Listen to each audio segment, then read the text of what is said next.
खुलुमबाय आंनि मुलुगनां बड' निउस चेनेल साफ्रोमबो नायगिरि बिथांमोननिसिम गोजोन फुंबिलिनि बयनिसिमबो गाहाम हामलायनाय जासिहरनाय जाबाय।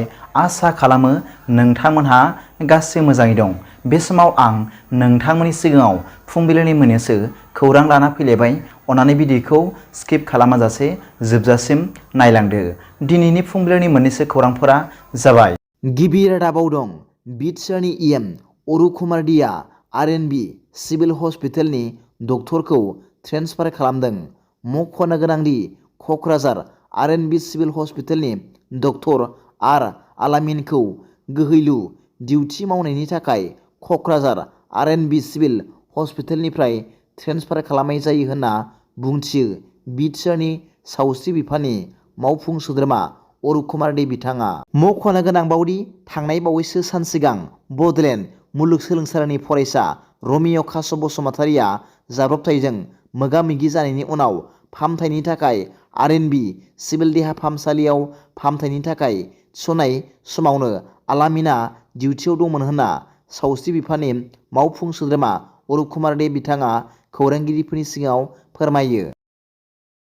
नैथि रादाबाव दं तामिलनाडुनि विल्लुपुरम जिल्लानि मोनसे गामियाव साथाम हिनजावसा फरायसाफोरखौ आथोनारि गाग्लोबनाय आरो जर जुलुम खालामनायनि दायाव सासे सोरखारि गोजौसिन गेजेर फरायसालिनि फोरोंगिरिखौ बुधबाराव खानाय जादों।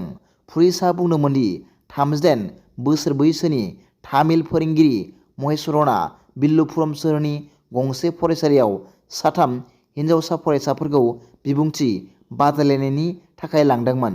महेश्वरनआ गावनि बाहागिनि न'आव बिसोरनि थानायनि राहा खालामदोंमोन, जेराव बिथाङा बिसोरखौ आथोनारि गाग्लोबदोंमोन। बे जेंनाया सोराङाव फैदोंमोन जेब्ला सासे उन्दै हिनजावसाया गावनि बिमा बिफानो जाथायनि बागै खिन्थादोंमोन, जाय कट्टा कुपमनि गासै आइजो पुलिस थानायाव अजद होदोंमोन। जिल्ला खुंथायआ फोरोंगिरिखौ नायबिजिरजासिम दोनथ'दोंमोन। पुलिसआ बिथांखौ आथोनारि दायनिफ्राय गथ'फोरनि रैखाथि पक्स' आयेन आरो भारतारि साजा आयेननि सिङाव केस होदोंमोन। बिथांखौ न्यायारि बेंथेयाव दैथायहरनाय जाबाय होनना मिथिनो मोन्दों। थामथि रादाबाव दं मोनसे सोमोनांथाव जाथाय। साथाम उन्दै फरायसाफोरा आसामनि बाक्सा जिल्लायाव बिस गोनां चावमिन जानानै सासेनि जिउ खहा जायो।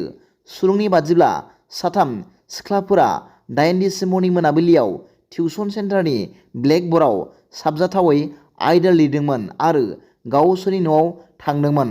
अखानायै बिसोरनि लोगो फरायसाफोरा आरजाथावै आयदानि दानरेबथायनि थाखाय बिसोरनि मुंफोरखौ फोरोंगिरिनो खिन्थादोंमोन, जाय उनाव बिसोरखौ लिंहरदोंमोन। गिबियाव साथामबो ब्लेकबर्डनि लिरनायफोरखौ लिरनायनि दाबिखौ नेवसिदोंमोन, अदेबानि उनाव बिसोरो बेखौ मानिना लादोंमोन। गावसोरनि गोरोन्थिखौ मानिना लाखांनायनि उनाव साथाम फरायसाफोरा खाथिनि फास्ट फुड स्टलाव थांदोंमोन आरो गोसो जानानै गावसोरनि चावमिनखौ बिस होनानै लोंदोंमोन। बे बाहायनायनि उनाव फरायसाफोरा गोब्राब लोमजादोंमोन आरो बिसोरखौ गोख्रै फाहामथायनि थाखाय गुवाहाटी मेडिकेल कलेज आरो देहा फाहामसालि GMCHआव थिसननाय जादोंमोन। दुखुनांथावै बिसोरनि गेजेराव सासेया फाहामथाय लाबाय थानाय समाव बिस गोनां जाहोनाव थैदोंमोन होनना मिथिनो मोन्दों। ब्रैथि रादाबाव दं बिटिआर सरकारा BTR award of excellence ceremony खालामदों बड'फा कालचारेल कमप्लेक्स सान्दामारियाव। मख'नो गोनांदि बिटिआरआ 3 बोसोर गोजोन दावगानाय आरो जौगासारनाय फालिनायजों लोगोसे मैया बे फालिथायाव मानगोनां CM प्रमद बर'आ गाव गावनि बिथिङाव साबसिन दिन्थिफुंदों।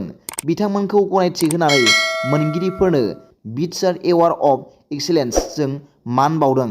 मख'नो गोनांदि मुलुगनाङारि आरो हादोरारि थाखोनि खेलाफोराव गेलेबोनो एबा बाहागो लाबोनो हानाय बिटिआरनि सा 100 गेलेगिरिफोरनो कानकेश्वर नार्जारि स्पर्ट्स एक्सिलेन्स एवार्ड 2023 बान्थानि गेजेरजों मान बावनायजों लोगोसे मैया साफायाव 1 लाख राङै अनसुंथाइनि चेक गथायनाय जायो। बेजों लोगोसेनो बिटिआरनि गं 10 साबसिन स्पर्ट्स क्लाबफोरनो मान बावनायजों लोगोसे मोनफ्रोमबो क्लाबफोरनो मोनफायाव 5 लाख राङै अनसुंथाइ चेक गथायनाय जायो। लोगोसे बिटिआरनि मोनफ्रोमबो बिफाननि मावख'गिरिफोरनि गेजेराव मोनफ्रोम बिफाननिफ्राय साथामै साबसिनै खामानि मावनाय मावख'गिरिफोरखौ सायख'नानै मान बावनायजों लोगोसे बरायनाय हाबाफारि लानाय जायो।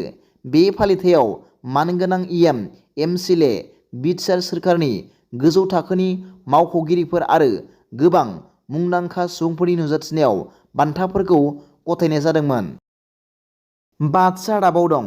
आसाम हादोरसानि फरायसालि सोलोंथाइ बिफाना बुधबाराव फोसावदों दि 1281 सरखारि आरो प्रभिन्सियेलाइज्ड माद्रासाफोरखौ गेजेर सोलोंथाइ बर्ड आसाम सेबानि सिङाव सरासनस्रा फरायसालिफोराव सोलायनाय जागोन।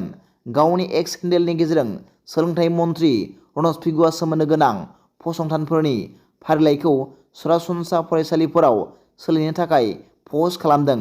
सेबानि सिङाव थानाय गासैबो सोरखारि आरो प्रभिन्सियेलाइज्ड माद्रासाखौ सरासनस्रा फरायसालिफोराव सोलायनायनि फिथाइ महरै आसामनि फरायसालि सोलोंथाइ बिफाना मैया मोनसे फोसावथायनि गेजेरजों 1281 एमइ माद्रासाफोरनि मुंखौ एमइ फरायसालिफोराव सोलायदों होनना मिथिनो मोन्दों।